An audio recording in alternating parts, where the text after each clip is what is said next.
ہمارے ساتھ موجود ہیں D G I S P R major general Babar Iftikhar صاحب ہمیں جوائن کر چکے ہیں.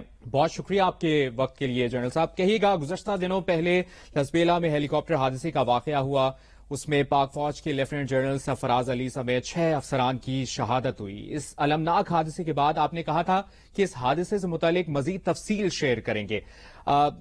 قوم سے شیئر کی جائیں, کچھ ایسی تفصیل, کوئی معلومات ہیں آپ کے پاس جو قوم سے شیئر کی جا سکے؟ Ji Mubashir, thank you for having me. یہ ایک بہت ہی انفارچونیٹ انسیڈنٹ تھا.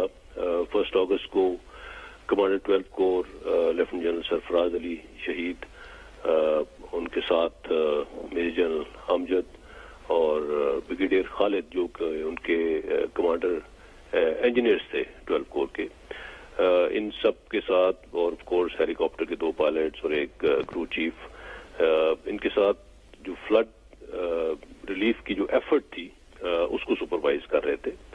اور جس ایریے میں یہ تھے, یہاں پہ بہت زیادہ تعداد میں پانی تھا اور بہت زیادہ لوگوں کو امداد کی ضرورت تھی. سو وہ پرسنلی وہاں پہ کور کمانڈر صاحب خود گئے اور خود اس کو سپروائز کر رہے تھے.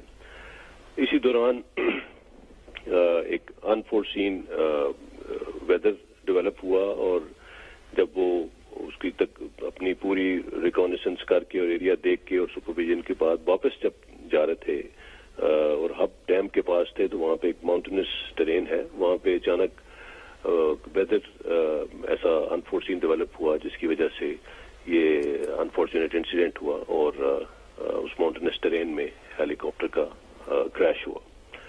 اور یہی اس کی جتنی بھی ہم نے اس کے اوپر انویسٹیگیشن ہوئی ہے, یہ ساری تفصیلات اس وقت ہمارے پاس آ چکی ہیں, and these are the details of the incident. اور بابر افتخار صاحب, اس حادثے کے بعد افواج پاکستان کے خلاف سوشل میڈیا پر ایک منفی کیمپین چلائی گئی, جس کے حوالے سے کچھ دیر پہلے آپ کا بیان بھی سامنے آیا تھا. اس منفی کیمپین کے پیچھے کیا عوامل تھے اور اس کے پیچھے کون لوگ ملوث تھے؟ جی, میں اس بیان کی جو ہم نے تھوڑی دیر پہلے ایک پریس ریلیز بھی کیا, اس کو دینے کی وجہ بھی آئی تھنک آپ کو ایکسپلین کر دیتا ہوں. بیکاز 1 اگست کے بعد جب یہ انفارچونیٹ انسیڈنٹ ہوا, ہم لوگ تمام انسٹیٹیوشن اسی ایک کرب کی تکلیف سے گزر رہے تھے, کرب کی کیفیت سے, جو شہداء کی فیملیز تھیں اور سب. اور پھر ہم نے ان کا ود کمپلیٹ آنرز بریل کیا, اور کل ان کی شام کو دعا بھی ہو گئی شہداء کے لیے. So it took us a while, 3-4 دن لگے اس ساری چیز سے گزرتے ہوئے, اور آج ہم نے یہ بیان اس لیے آج دیا. اور اس بیان کی وجہ یہ ہے کہ جب یہ انسیڈنٹ ہوا تو اس کے فوراً بعد سوشل میڈیا پہ بہت ہی غلط قسم کا پروپیگنڈا اور ڈیروگیٹری اور انسینسٹیو قسم کے کامنٹس دینا شروع کر دیے لوگوں نے. وہ سرٹن سیگمنٹ تھا جنہوں نے یہ کیا, اور وچ واز ویری ہرٹفل. اور آلریڈی شہداء کی فیملیز اور انسٹیٹیوشن اٹ سیلف اور پوری قوم ایک بہت کربناک کیفیت سے گزر رہی تھی, اور اس دوران اس طرح کی قیاس آرائیاں کرنا اور اس طرح سے اپنی ذاتی ترجیحات کو سامنے رکھتے ہوئے اس قسم کے کامنٹس سوشل میڈیا پہ دینا بہت ہی انسینسٹیو تھا, اور جس کی وجہ سے پوری انسٹیٹیوشن میں, ہمارے رینک اینڈ فائل میں, اور خاص طور پہ جو شہداء کے لواحقین ہیں انہیں بہت تکلیف پہنچی. اور یہ بتانا اس لیے ضروری تھا کہ پوری قوم پاکستان کی مسلح افواج کے ساتھ کھڑی ہے, اور جس طرح سے پوری قوم کی سپورٹ اس دوران ہمیں ملی, ہماری شہداء کی فیملیز کو ملی, آئی تھنک اس کے لیے پوری قوم کا جتنا بھی شکریہ ادا کیا جائے وہ کم ہے. اور یہی ہمارا فخر ہے, اور اسی قوم کی سپورٹ کی وجہ سے ہماری فوج کھڑی ہے, اور ہمارے افسران اور ہمارے جوان دن رات قوم کی خدمت کرنے میں مصروف ہیں, اور انشاءاللہ کرتے رہیں گے. تا حیات کرتے رہیں گے انشاءاللہ، اور کبھی اس سے پیچھے نہیں ہٹیں گے.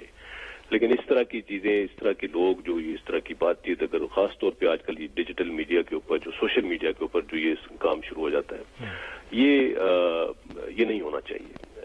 آئی تھنک ہمیں اپنے معاشرے میں ان چیزوں کو دیکھنے کی ضرورت ہے، اور ان چیزوں کو ان کو رد کرنے کی ضرورت ہے. ایسے ایلیمنٹس کو رد کرنے کی ضرورت ہے جو یہ سب کچھ کرتے ہیں، اور یہ ہم سب کلیکٹیولی ہی کر سکتے ہیں، کوئی انڈیویجول طور پہ نہیں کر سکتے. سو اس لیے آج ہم نے یہ پریس ریلیز دیا، کیونکہ اس کو اجاگر کرنا بہت ضروری تھا کہ یہ بے حسی کا رویہ جو ہے یہ ہرگز ناقابل قبول ہے، اور ہر سطح پہ اس کو کنڈیم کیا جانا چاہیے. سوشل میڈیا کیمپین کا آپ نے ذکر کیا جنرل صاحب، اسی کیمپین میں صدر پاکستان جو مسلح افواج کے کمانڈر ہیں ان کے بارے میں کہا گیا کہ شہداء کی فیملی نہیں چاہتی تھی کہ وہ جنازے میں شریک ہوں. اس بارے میں کیا تفصیل شیئر کرنا چاہیں گے آپ؟ میرے خیال میں اس بارے میں کامنٹ نہ کروں تو بہتر ہے. صحیح. جنرل صاحب، ایمن الزوی ہلاکت سے متعلق بھی سوشل میڈیا پر ایک کیمپین چل رہی ہے، اس سے متعلق کیا شیئر کرنا چاہیں گے آپ؟ جی اگین میرے خیال میں تو فارن آفس نے بہت واضح طور پہ اس کو کلیریفائی کر دیا ہے کہ اس میں کوئی دوسرا شک والی بات نہیں ہے. اس کی سوال ہی پیدا نہیں ہوتا کہ پاکستان کی سرزمین اس قسم کی چیز کے لیے استعمال ہوئی ہو. لیکن اگین میں وہی بات کر رہا ہوں کہ قیاس آرائیاں اور اس طرح کی چیزوں سے ہمیں اجتناب کرنا چاہیے. جس کا جو دل میں آتا ہے وہ سوشل میڈیا پہ لکھ دیتا ہے، اور خاص طور پہ جو ہمارے دشمن ممالک ہیں ان کی طرف سے یہ چیزیں فیڈ کی جاتی ہیں، ان کو ایکسپلائٹ کیا جاتا ہے. ہم پہلے بھی کئی مرتبہ ففتھ جنریشن وارفیئر کی بات کر چکے ہیں، اور یہی وہ ڈومین ہے، یہی وہ سیگمنٹ ہے جس میں چیزوں کو ایکسپلائٹ کر کے اس طرح سے بے جا قسم کی سٹیٹمنٹس دی جاتی ہیں جن کا کوئی کسی قسم کا نہ کسی کے پاس ایویڈنس ہے اور نہ کسی قسم کا کوئی جواز پیدا ہوتا ہے، اور اس سے نقصان صرف اور صرف اپنے ملک کا، اپنی قوم کا ہوتا ہے.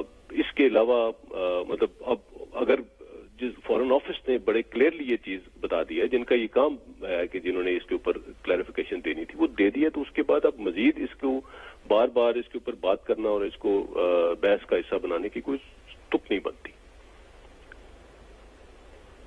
بہت بہت شکریہ آپ کا DGI SPR major general Babar Iftikhar صاحب. پروگرام نیا پاکستان کو آپ نے وقت دیا.